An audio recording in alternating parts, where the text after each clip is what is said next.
Hi there. Welcome to season 2 of the Home Bod podcast. We are so excited. This season, we have decided that we are going to bring on some guests for you. And we are not just going to just let anybody on this podcast. We are going to pick people that we know are going to bring quality information, awesome stuff for you to use in your life to make your happy home, head, and health,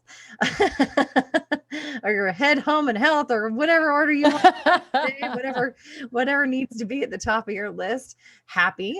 So this guest we have with us today is Shelly Walstrom, and I'm going to let her tell you a little bit about who she is and what she does. She has a fabulous company, and I love what she does. Amen. I will say I use her products every single day.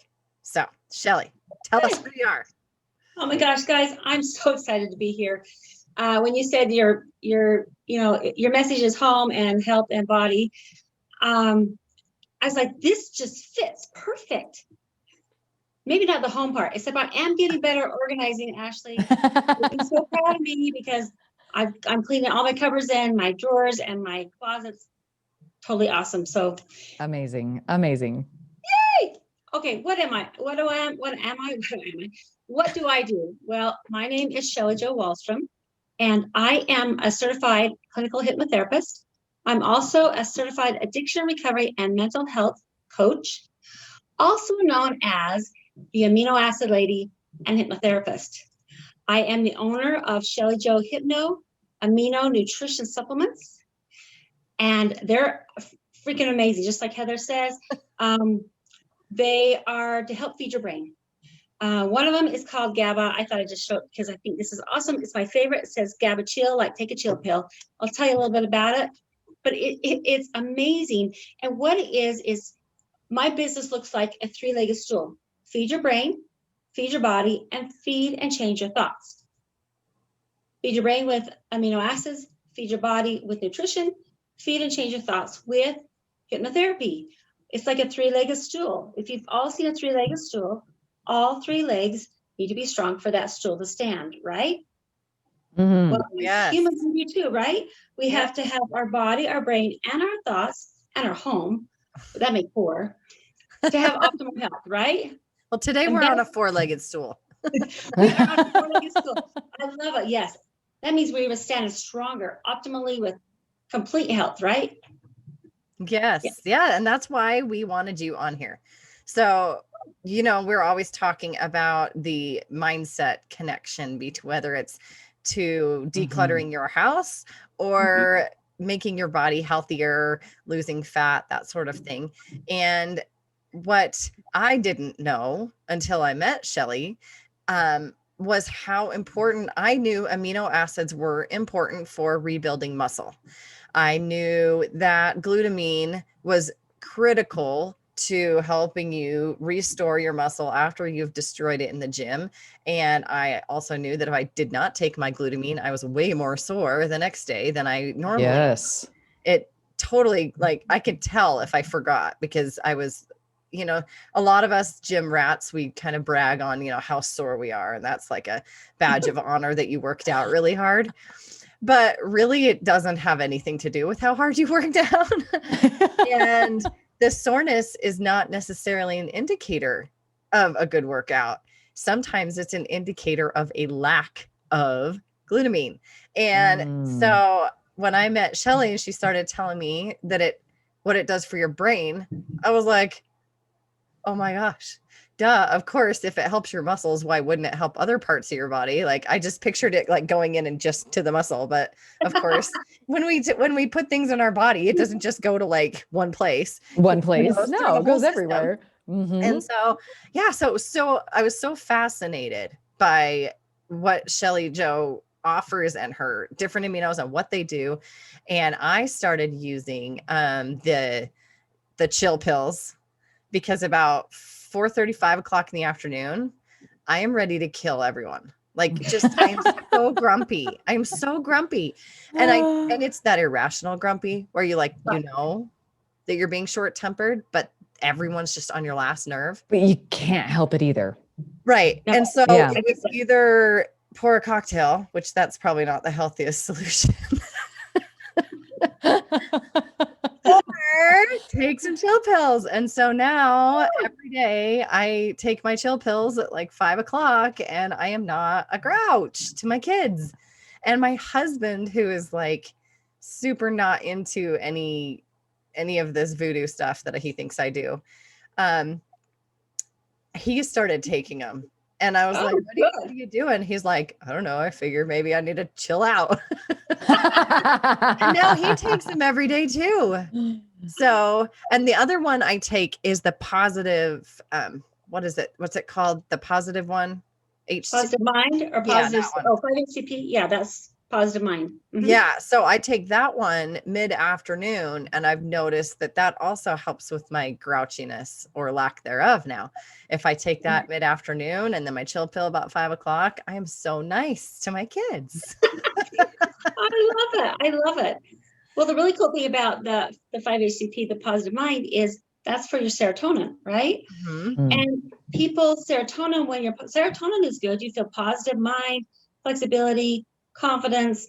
But when it's gone down, then worry, stress, not stress, but worry, anxiety, the OCD, that irritation, that rage.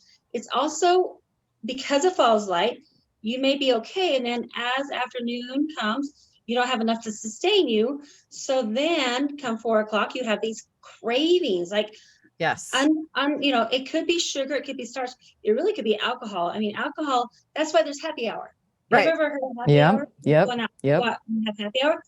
It's there because people whose serotonin is low and they drink alcohol crave it at that time. So it makes it perfect for them to go out and have a drink. Kind of crazy, isn't it? Yes. It's so fascinating. So tell us what the aminos do for your brain. You explain it so well, and I know that I don't. Well, and Shelly Jo, like one of the reasons I know a little bit about your story, a little bit about your background and how you got into amino acids and the story with your daughter. And the reason why I was so intrigued with it is because my son has OCD and ADHD. And it was amazing. He flipped into this OCD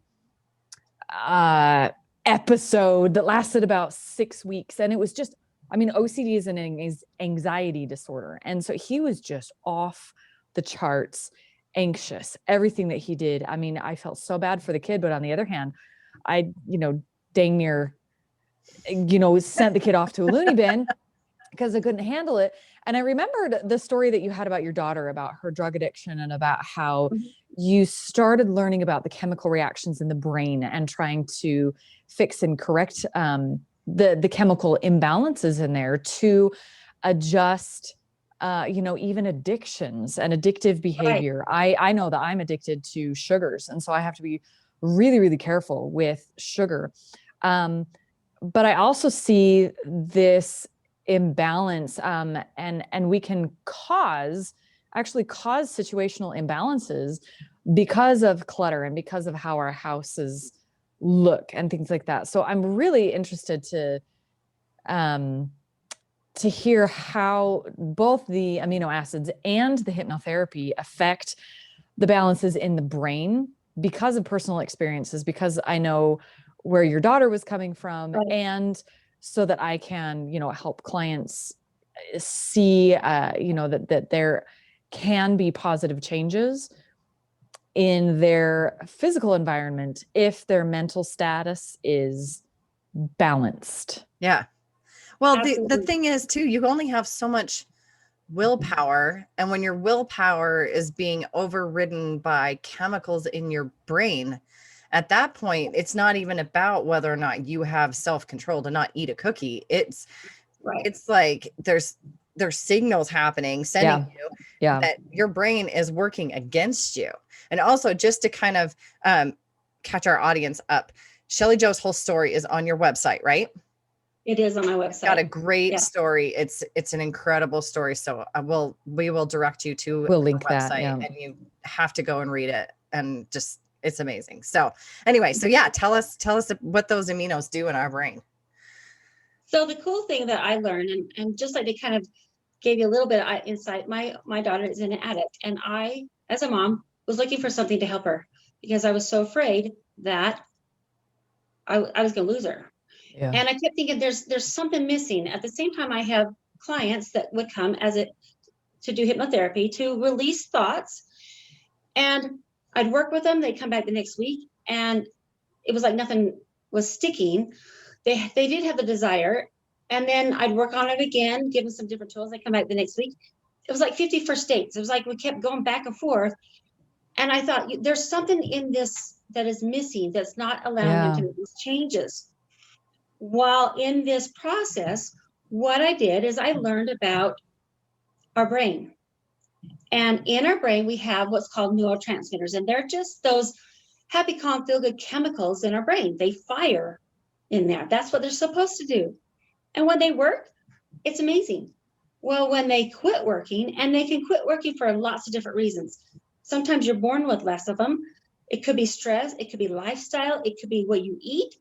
It could be the fact that 60% of people over the age 40, their neurotransmitters have stopped working. I like to say, we live in these perfectly imperfect bodies, and sometimes they just quit working the way we want to, right? So it's not like I did this and this is it, and now my neurotransmitters are not working. They just, I don't know, they just do, right? Well, when that happens, then the symptoms could be anxiety, worry, feeling depressed. It could be stress, high stress. It could be lack of energy. It's lack of sleep. It's like when you are trying to sleep and you've watched so many sheep and you're still not getting sleep. Or for your energy, you're grabbing coffee or caffeine. It's weight gain and not figuring out why you can't control the sugar cravings, just like Ashley said, right? And I get it. I'm a sugar addict myself. I'm a former Diet Coke drinker. And I say that because my dopamine, so you've got these neurotransmitters. One is called serotonin. Okay, that is your positive mind. When that's working right, you've got the positive, the flexibility, the racing thoughts are gone. You can sleep because serotonin turns into melatonin, which allows you to sleep. Your dopamine is your energy. It's your drive. It's your focus. When that's not working, you're going to crave something to give you that energy, that drive. That it could be sugar, starches, could be caffeine, it could be meth or cocaine. So there's going to be something that you got to grab to get it. The other one would be your GABA, just like they said, GABA chill, like take a chill pill. GABA in your body is what allows you to relax naturally. It's what calms you down. When it's not working, you feel that uptight, overstressed, can't calm down, not in your stomach, like Heather said, want to bite somebody's head off feeling. It's when you physically, when that worry, that panic has turned from here to right? Just like crazy, because the GABA has stopped working. And then the last one is your endorphins. They're your happy. And when your endorphins are right, you feel like life is lighter, it's brighter. I always use this comment from Legally Blonde that, if you haven't seen it, she makes this comment that there's no way she could kill her husband because she exercises. Exercises causes endorphins. Endorphins make people happy. Now that people don't kill their husband, right? Preach. Fantastic. That's exactly. I love that quote. But that's what your endorphins do. And when they're not working right, you're looking for something for comfort, reward, and numbing. Comfort, I want to numb out. I want to feel love. Reward, I deserve it. To numb, I'm gonna numb out. And it's that feeling of love of things that aren't lovable. Like, I love this outfit. I love this clothing. I love this activity. It's feeling emotional or physical pain. It's excessive grief. It's somebody who's a cutter or does some self-harm. Because what happens is when they self-harm, when they're pulling their hair out or they're cutting, it's because they're feeling either too much emotion and they want to release it, or they're not feeling anything and they want to feel something, because when they cut or do something harm, this rush of endorphins run through your body.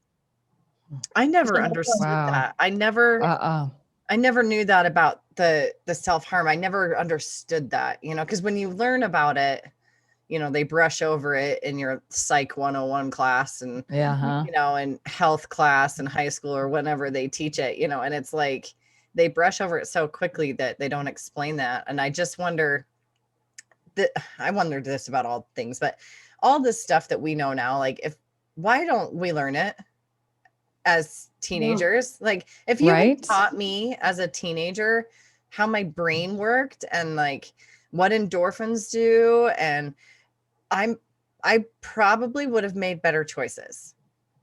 Right. If you knew how easy it was, I mean, that these are the things that make your bodies work naturally and healthy.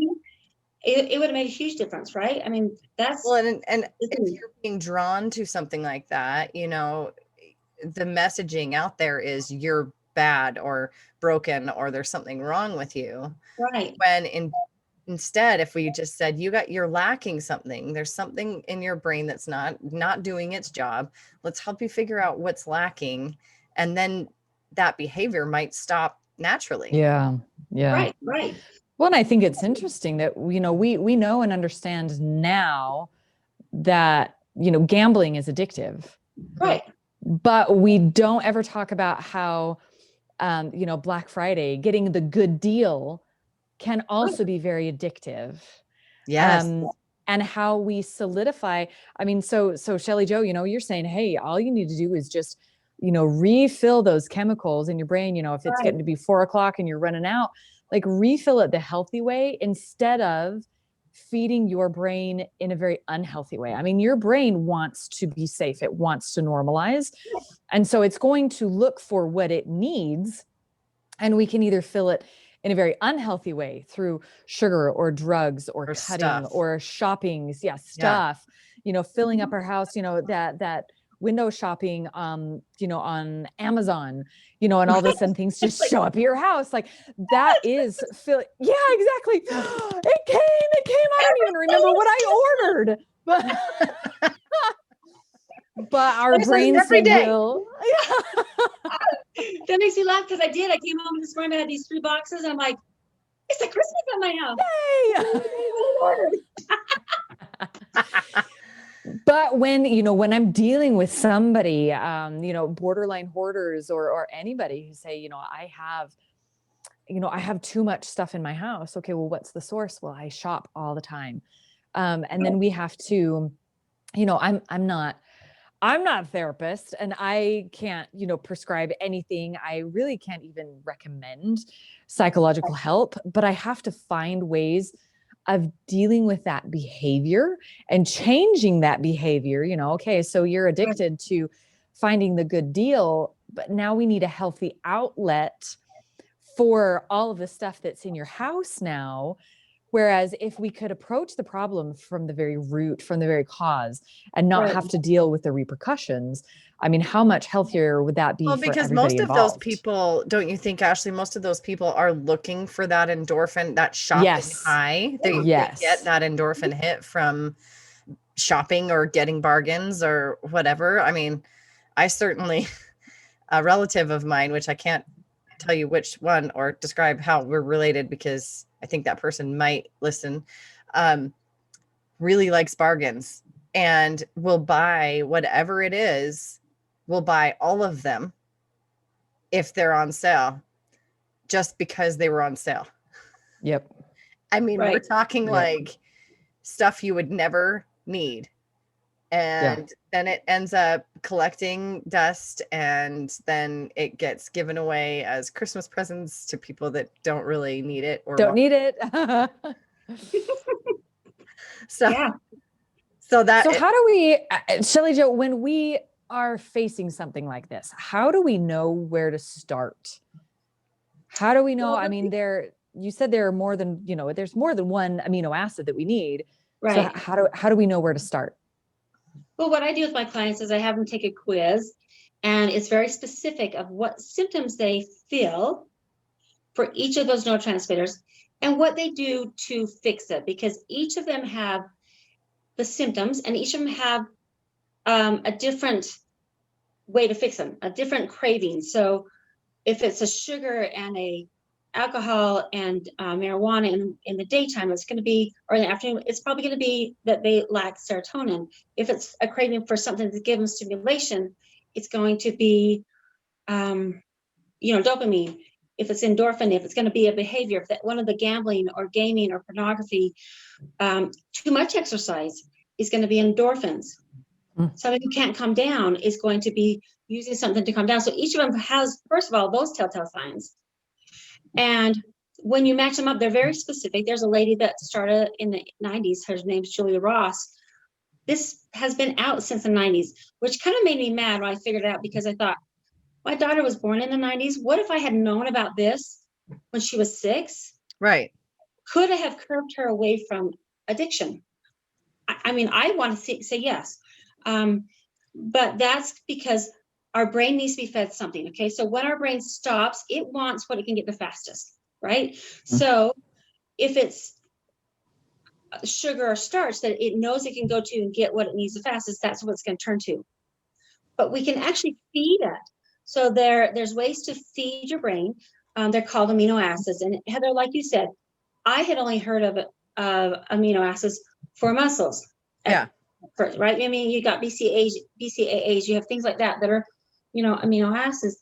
I've never heard of the fact that there are specific amino acids that target each of those neurotransmitters. So by feeding your brain what it really needs is to be fed.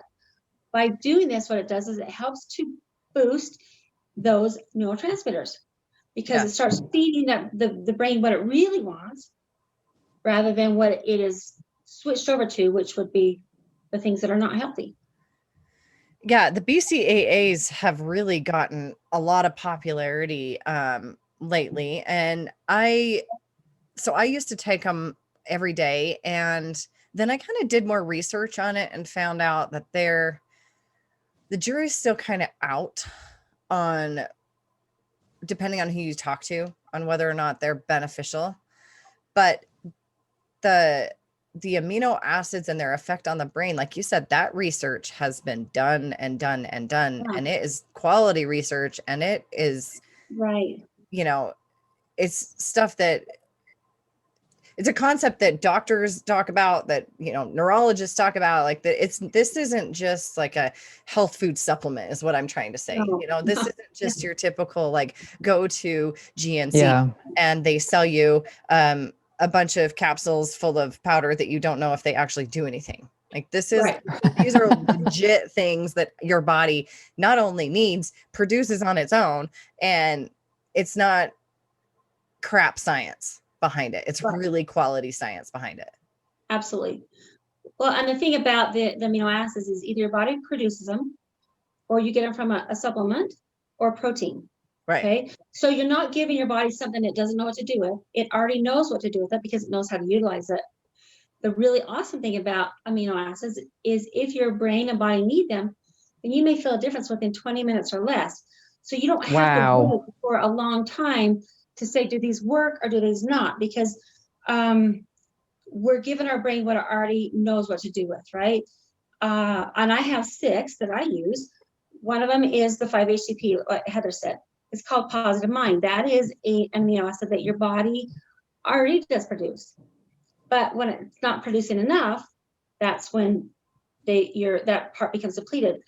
The next one would be Positive Sleep, which would be tryptophan. Now that is when your body does not produce. The only way you can get that is through a supplement or for protein. But that helps with sleep, because when your serotonin is low, you don't have enough melatonin to keep you to go to sleep, and those racing thoughts at night makes it really hard to sleep. Dopamine is L-tyrosine. So L-tyrosine energy booster. It is one that your body produces, but it's like a sustained energy. So it's not like you have taken coffee or caffeine or sugar where you spike and then you crash. You keep level. It keeps you just feeling like you're alive, like you're awake. And then you've got the GABA, which is one of my favorite, GABA chill, like take a chill pill. And that literally what it does is by taking it, it's chewable. And within a really short amount of time, you go from so uptight to just, I can breathe. I will totally testify to that. Like I can feel it. It almost, Shelly, I don't know if other people experience this, but it almost like I'm like warm for a minute. Like I feel it hit me legit. The only thing I can compare it to is alcohol. Like when you take a shot and your body gets warm and you like know that it's hitting you. But it's working. It's working. Yeah. And so when I take my chill pills, like it's like this big warm blanket, just, and then I'm like, Yeah, okay, now I'm okay. I'm good yeah, now. It's yeah. it is within minutes. It's probably 10 minutes or less. It is with 10 minutes or less. The cool thing is it's not addicting. You can give it to your kids. I mean, none of them have really been tested on children younger than 5, so I won't promote it that way. I'm not going to tell you what to do, but so they can be used because they're safe. There's no withdrawal from them. There's nothing that's in there that your body doesn't know what to do with. That's the really cool part. That's There's one for fantastic. endorphins. Yeah. So when your endorphins are low, there's one that's called DLPA happy, and its job is to help to raise those endorphins so that you can have life look a little bit brighter and have a little bit of energy. So they're really powerful. And then the last one, like Heather says, is glutamine. And you guys, glutamine is phenomenal. Your body, that's the one that your body produces the very most of, but it's also used in a lot of different places. So it's used in your brain, your body, your muscles. So when they become depleted, just like you said, Heather, and they could become depleted for exercise, they could become depleted, then it doesn't have enough to do what it needs to do. But the thing we want to do is glutamine is like a brain cell food. So it's feeding your brain what it really wants, and it keeps your blood sugar level. By keeping And your blood sugar level, that was something that I had no idea. And I've struggled with blood sugar issues. I've talked a lot about that. And I can tell a big difference when I run out of my glutamine and when I'm not taking it, because I do. I crave more sugars. I crave more carbs. It's yeah. Which I didn't know. Like I said, I knew glutamine fixed your muscles. I didn't know that. It's phenomenal. It also helps you heal the mucous membrane of your stomach. So people who have stomach issues, super powerful for that. Really amazing. I never knew that. Literally, I'll tell my clients, I'll say, okay, if you're like, all of a sudden I gotta have sugar and I gotta have it now. If you take some glutamine, you put it in a little bit of water and then swish it around in your mouth for 35 to 45 seconds. What it's going to do is because now your brain's been fed what it really wants, not the sugar, but what it really wants, that sugar craving is either going to go away completely or it will be manageable. So then you can be like a normal person and say, oh, I think so like for me, I love sugar. I think I'll always love sugar. But the difference is now I don't crave sugar. Right. So now if I want a couple pieces of Good and Plenty or maybe a cookie, I have a cookie or a couple pieces of candy, not, oh my gosh, my brain's saying I got to be fed and I'm going to eat a whole bunch because I got to have it to give me some whatever it needs. So that's the cool thing about this. I'm interested in trying that because with my sugar addiction, I have no ability to moderate. So, if I go eat a donut, I'm going to eat 6. Because at that first taste of sugar or chocolate or whatever it is that I'm craving, I can't stop. And so I think it'll be interesting. I'm going to have to experiment with it and see, especially, around the holiday season where everybody is doing treats and snacks and candies and cakes and pies. And I mean, that just seems like a language of love for so many people. Right. And so, I want to try that. I want to experiment with that and see, hey, okay, before I go to this party or before even Thanksgiving dinner where there are going to be 15 different pies, like I'm going to try that and see if I can, if it would help with the moderation in a location where I know I'm going to be exposed to something that I normally can't control. So that I'm really interested in that. I am interested to hear how it works for you. Because, right? Yeah, I would know. Well, and we're surrounded by food, right? And food in itself is not bad. It's just that being able to eat them in little tiny bits, right? So when you crave something, let's say it's sugar or something, and your taste buds going, "Ooh, I want to taste this." Well, after 3 bites, it becomes satiated. So then it's just extra that you're just taking in because you can't stop, right? So the great thing is by getting your brain being fed what it needs rather than the sugar, then you can have 3 bites and go, okay, this is good. I can taste this little bite. I can take this little bite and take this one because you can enjoy it, but you don't have to eat a whole bunch of it. That's what makes it better because then you're still being human and enjoying life. It takes little tiny bits. Yeah. Well, I've talked about. All right, Shelly Jo, I have a question. Okay, I have an answer. I have a question, hopefully. Professionals always tell us that it takes, in order to create a habit, I think the latest numbers were you have to repeat something like 400 times for it to become a habit. But if you do something that's fun, it only takes like 20 times or something like that. What I teach people, when they get rid of something that they've been hanging on to just in case, and they're afraid to get rid of it because they feel like if they get rid of it, they're going to be left wanting, and they're going to find a time when they could have used it and now they don't have it anymore. And so they live in a state of fear. And so I try to get people to, when they get rid of something that they've been holding on to celebrate, to try to learn new neurological pathways, to say, okay, doing this isn't scary anymore. This is actually good. And I'm going to prove it. I didn't die when I got rid of this. Right. So where do the amino acids come into play with that, in the creating new habits? Is that one of those things where, if something was very, very difficult for you, or you were feeding a deficit with something unhealthy, can you shorten that amount of time to create a new habit if your brain is balanced on aminos? Is there any way to shortcut that whole build a new habit through, repetition kind of a thing? Can we shortcut that?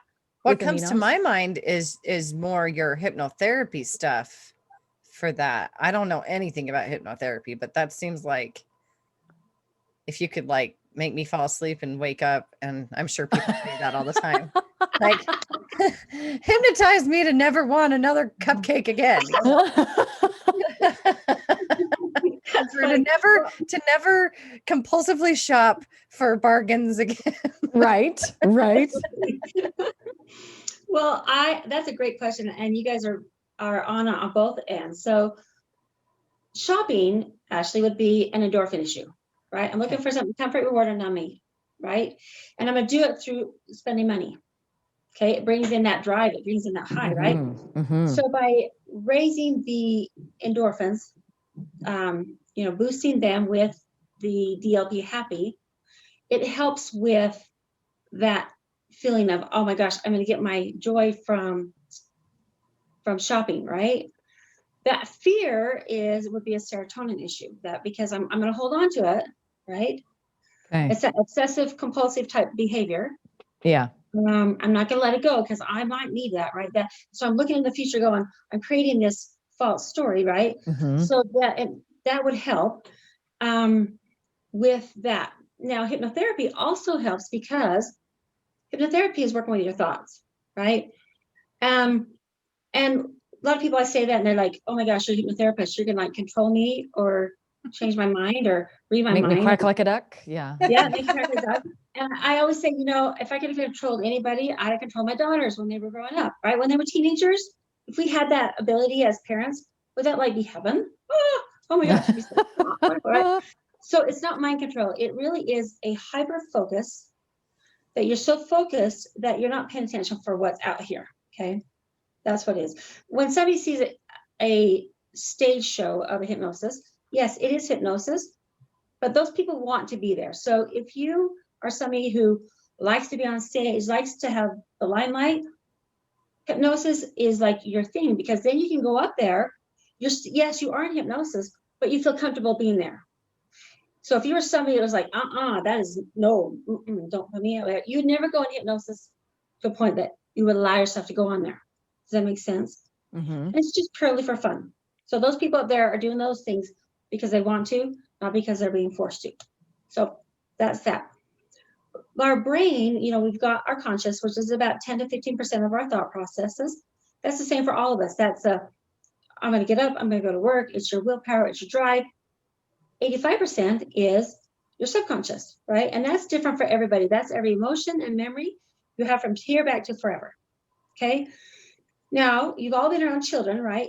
We all know little children believe everything we teach them. So they believe every story as truth. Now, is it always true? No. Nope. Right? Well, your subconscious also believes every story that you've taught it, but not all the stories are true. But the problem is that your subconscious job is to keep you safe and protected. So if it's keeping you safe and protected from a false story, that's where the problem is, right? Oh, that's crazy to think about. Oh, it is crazy. In between, there's a filter. So there's a filter that develops between the ages of 7 and 12 years old. And that filter is your judgment of what is real and true for you. Okay. But if you've also already got these stories down here that aren't real, and you have your conscious that's wanting you to change those stories, every time it wants to create a new story, that your subconscious says, no. Guess what one always wins? Always. The subconscious. Subconscious, because it's Subconscious bigger. always, right? Yeah. And so always does that. And what happens like with anxiety is we get these stories, right, Ash, where they're like, I got to hold on to this because I might need it, right? Yeah. What if? And what if is taking a little thought. We have this imagination, and people say, well, I don't have imagination. Yes, you do, because you're imagining the worst, right? So if you weren't imagining the worst, you get this little thought, and then you spiral into the future, right, of all this craziness, and you create this big story that something's going to happen, right? Yeah. And yet, if I asked you how many of those things actually come to pass, that you create, what's the percent? Oh, like 2. Yeah. That. Like 2. Yeah, maybe. But I use that with my clients, and when they hear, they go, oh my gosh, maybe 0, maybe 5, right? Yeah. But what happens is we've got this little thought, it's created this big thing. It's out in the future of what if. It holds our thought hostage. That's where anxiety comes from. That is worrying about, oh my gosh, well, what if I need this in the future? Or right. And so I'm going to hold on to it just in case, right? Yep. And that's where anxiety comes from. Now we can do the same thing. We can spiral into the past, and we have a little trigger comes up, and then this emotion comes with it, and we spiral into this dark depressed, and that's where depression comes from. That's looking at life and going, oh my gosh, when are things going to get back to normal? Or how could this have happened to me? Those kind of things. And what's going on is same thing. You've got this little thought, spirals into the past. Your imagination takes it, makes it humongous. But it's in the past. It's just wasted energy, right? So It doesn't do any good. So the only place that we are present, which Ashley, you're really good at this, is because right here, right now, guys, is where you're happy. That's where your joy is. That's where your confidence is. That's where life feels right, is any present moment. But in the past, we've given our mind, kind of like Heather, like our muscles, right? Mm-hmm. I mean, our mind is also a muscle, but we've allowed it to go into the future and in the past so much that learning how to bring it together like a muscle and taking control of it, that's when we take to start controlling our thoughts. Right. Wow. Okay. Yeah. Well, Ashley and I have talked about, reprogramming your thoughts and, how you really can teach your subconscious to stop looping that story that's not true, and insert a different tape and insert a different loop. And, that one can start looping. So that's fascinating to learn that. And yeah, I've always I'll be honest, I always thought hypnotherapy was a little scary and a little weird. And because it's like, it does. Because you don't want to quack like a duck. Yeah. Right. Well, and it just I'm sure like others, it freaks me out to think of someone like talking to me and doing stuff when I'm not consciously aware of the conversation. Like that's the only time I've ever had that happen was when I was under this anesthesia that they put me on to put my shoulder back in the socket. And that I wouldn't feel anything, and I'd be totally like, I would be awake and conscious, but I wouldn't remember anything. And it was terrifying when I woke up and they were telling me like that I had a full-on conversations. It was like I got roofied, It was so scary. I was like, I don't like that feeling. I don't ever want to have anyone like be able to have a conscious conversation with me that I don't remember. Like that scares me. That's scary. Well, the thing is in hypnosis, you do remember. Okay. So what it is you're so focused. It's that feeling, when you're going to sleep at night and you're like, this feels so wonderful. And my mind's awake, but my body's asleep. Mm-hmm. Yes. That's what it feels like, that blissful feeling. Now, if I ever asked you, hey, Heather, have you ever driven somewhere and you get there and go, I do not remember how I got here? Yeah. That's a form of hypnosis. Okay. Okay. So you're so focused on something that you don't pay attention what's out here. So Right. when you get done with, and there are different levels, yes. Right now you're wide awake. Okay. The first level down is walking hypnosis, and that is where you drive somewhere and you get there and you can't remember where you've been or how you got there. Or let's say you're on a phone and you're so ingrained right here that you don't pay attention to right here. Right. So when somebody thinks, oh my gosh, I almost got hit by a car because I was on here, why didn't I hear the car and the honking? It's because your mind was just so focused on something, okay? The second level down would be where meditation is. The third level down is where hypnosis happens, okay? Interesting. And that's where your mind, that's where that filter moves out of the way, and your conscious and subconscious can talk to each other, figure out what this story is, and rechange it, put in that new tape, get rid of this tape, right? Heal whatever this is. Now you can go lower. There are some people that you can get to a point where it's called, it's an amnesia state where people actually use hypnosis as amnesia, and they've done surgeries with it, but that's so deep that you would not even be able to do anything. So it's not like you can walk around in that state, because it's like the level right before you go to sleep, and then you're asleep. Wow, that's wild. That's amazing. So explain the difference between, say, these people who go really deep into meditation.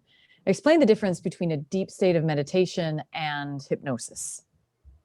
There really isn't a whole lot of difference, except for the fact that when you're in hypnosis, you're going to do some specific work. Gotcha. So you're looking for where you're deep in hypnosis, in meditation, you're really just calming your brain and getting it quiet. In hypnosis, we're going to do either self-medication to figure out is there a block? Is there a belief that is a false belief that I accepted maybe when I was little? Is there some things in my life that I'm still carrying with me, right? Because what happens is those memories that we have, it's not the memory that's the problem, right? When these memories come up, because we have a trigger and something will trigger us back to something in the past. It's not the memory that's a problem. It's the emotion that comes with it. So what happens is we get triggered, and then this emotion comes up and it makes it feel like it happened yesterday, right? When what happens is we want to clear those emotions. We want to take the emotion from the memory so that you can look back over your life and you say, yeah, this happened, this was horrible, this was awful, whatever, to today. It made me who I am. I've learned from it. I've grown from it. I can teach from it. I can have empathy for others who go through this, but it's no longer running my life because I don't have to carry that emotion with me. I can just say, yes, all this happened to me and it made me who I am today. Interesting. That makes a lot of sense, because I did a lot of healing of my own issues through meditation, and specifically like guided meditations, which it sounds to me like hypnosis is pretty much a deeper level of a guided meditation, where you're going for a specific task. So thank you for explaining that. This has been so awesome. This has been fascinating to me. I know our listeners are going to love it. I know they're going to love it. So Shelly, where can they find you? They can go to hypnoaminos.com. That's HYPNOAMINOS.com. Okay. They can contact me there. They can email me at Shelly Jo, SHELLYJO at hypnoaminos.com. You can call me and text me at 801-643-3211. If you go to my website, however, we'll tag you too. We'll make sure that we all of your that's in the show notes. Links in the show notes, and we will make sure that we get all that on there. And then your quiz is also on your website, right? Yes. So if they want to go and find out what they might be lacking, they can just go to your website and take the quiz. Awesome. Fantastic. Awesome. Thank you so much. Okay, this Shelly has been Jo, one last question. If you had one piece of advice for the listeners to make their home, head, and health happy, if you had a little happy hack for us, what would you say? Home happy hack. Well, the first thing is I feel like when you can feed your brain what your brain needs and your body, because there's a connection between the two of them. I think for me, like when I'm home a lot for a long time, I start to feel the clutter. I feel it. I mean, and I feel like that part of getting ready stuff kind of clears your brain and your mind too. There's some, they all link together. So I would say that looking in and taking a moment to see, you know, could it be your brain that needs to be fed? Could it be your body? I know, Heather, you talk a lot about health and nutrition, and there's such a connection between the two of them that there's not a disconnect. There's a connection between what you're eating and what you're feeding your body. Yeah. And then figure out by working it that way, you're going to create an environment that is healthy, in your brain, in your body, in your thoughts, and in your home. And they all kind of connect together. And that would be my point of view, is kind of view in on where you at, what are you eating? Are you feeding your body something that's good to feed your brain? Are you taking care of your brain? Where are your thoughts at? And then also at the same time, get rid of the clutter. Give yourself some space. I mean, feel that energy. I mean, I feel like when I clean my house and I declutter, like my house loses like 1,000 pounds, and Yeah. I can think better in a clean area Absolutely. than in craziness. Absolutely. I love it. Excellent. Thank you so much, Shelly Jo. This is fascinating to me. I've always loved and enjoyed talking about the brain and how we can try to understand it, not necessarily manipulate it, because it is what it is, but to make it work better for us and for what we want, find out where we're lacking and how we can build that. Because ultimately, I mean, we really do want to have that perfect balance between that, you know, our surroundings, our internal status, and make sure that our brain is happy with both of them. So you've given us a really good peek into what you do. I'm super excited. Like, that's the most in-depth conversation I've ever had about amino acids. And we know that our listeners can appreciate where you come from and what you're trying to do, and take advantage of that. So thank you so much for being here. You guys, thank you. I love you guys. I always say life matters. Your life matters. You ladies are the bomb. I love you. You guys know it. I think you're great. But life matters, guys. Yes. This is all we got. So make the the best one. of it. Thank you. Thanks, ladies. Love you guys. Thanks, Shelly Jo.